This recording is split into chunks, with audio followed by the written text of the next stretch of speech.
नमस्कार, मैं हूं आपके साथ बरखा शर्मा।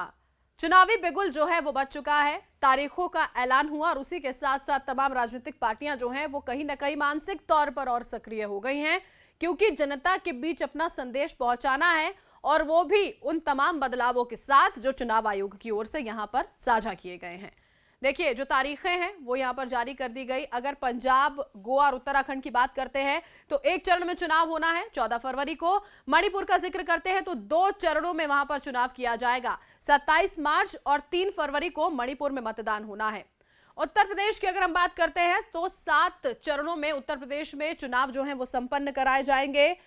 10 फरवरी, 14 फरवरी, 20, 23, 27 फरवरी और उसके बाद आखिरी के जो 2 चरण रहेंगे, छठा चरण 3 मार्च और 7वां चरण 7 मार्च को होगा।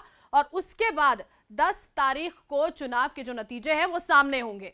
चुनौतियां बहुत सारी हैं इस बार, क्योंकि देखिए, कोरोना का संक्रमण ऐसा पहली बार नहीं है कि कोरोना के दौर में चुनाव जो है वो संपन्न कराए जा रहे हों, लेकिन अभी सतर्कता बरतना और ज्यादा जरूरी इसलिए हो गया है क्योंकि जो नया वेरिएंट है वो बहुत तेजी से फैल रहा है और इसीलिए कुछ नए ग्राउंड रूल्स जो हैं वो चुनाव आयोग की ओर से जो हैं बताए गए हैं। सबसे पहले तो देखिए, चुनावी रैलियों पर रोक लगा दी गई है। 15 जनवरी तक चुनावी रैलियों पर रोक लगी है।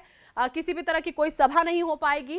15 तारीख के बाद जो है अभी जो कोरोना की स्थिति है उस पर समीक्षा की जाएगी और उसके बाद आगे का फैसला होगा कि क्या रैलियां हो पाएंगी या नहीं हो पाएंगी।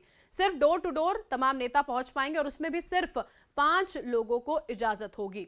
तमाम जो गाइडलाइंस हैं उनका पालन राजनीतिक पार्टियों को, राजनेताओं को करना होगा, वरना एनडीएमए और आईपीसी की धाराओं के तहत केस जो है वो दर्ज किए जाएंगे। जो भी प्रत्याशी होंगे उनको अपने आपराधिक रिकॉर्ड के बारे में जानकारी यहां पर साझा करनी होगी। सारी बातों को ध्यान में रखना होगा। कोरोना की अगर हम बात करते हैं, देखिए, जो लोग संक्रमित हैं वो भी वोटिंग कर पाएंगे। पोस्टल बैलेट के जरिए वो लोग अपना वोट कास्ट कर पाएंगे। इसके अलावा 80+ सीनियर सिटीजन, दिव्यांगों के लिए डोर स्टेप वोटिंग की जो सुविधा है वो यहां पर की गई है। इसके अलावा देखिए, पोलिंग स्टेशंस पर मैक्सिमम वोटर्स की संख्या 1500 से घटाकर 1250 कर दी गई है। 16% पोलिंग बूथ्स बढ़ा दिए गए हैं। 2.15 लाख से ज्यादा पोलिंग स्टेशंस बनाए गए हैं और महिला वोटर्स को देखिए बढ़ावा देने के लिए हर क्षेत्र में एक ऐसा पोलिंग बूथ बनाया जाएगा जिसमें सारे के सारे जो लोग होंगे वहां पर महिलाएं होंगी। जितने भी चुनाव कर्मी हैं, देखिए, उनको दोनों डोज जो हैं वो लगी हुई होनी चाहिए। सबसे महत्वपूर्ण ये बात है, इसका ख्याल रखना होगा। जितने भी पोलिंग स्टेशंस होंगे वहां पर मास्क की सुविधा होगी, सैनिटाइजर्स की सुविधा होगी और बिल्कुल जितने भी कोरोना के प्रोटोकॉल्स हैं, नियम, गाइडलाइंस हैं, उनका पूरी तरह से पालन करना होगा।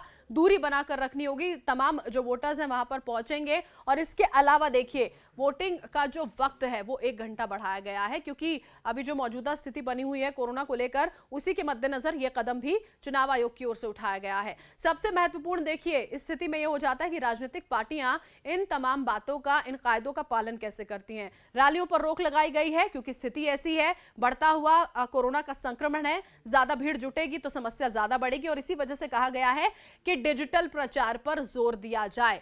कितना डिजिटल प्रचार अलग अलग पार्टीज कर पाती हैं, लोगों के बीच में पैठ बना पाती हैं, ये देखने वाली बात होगी। क्योंकि जैसे ही ये बात सामने आई थी तो अखिलेश यादव की ओर से ये कहा गया था कि जो हम सारी क्षेत्रीय पार्टियां हैं उनको मदद की जानी चाहिए चुनाव आयोग की ओर से, ताकि हम और ज्यादा बेहतर तरीके से चुनाव प्रचार कर सके, क्योंकि कोरोना का भी ध्यान रखना है।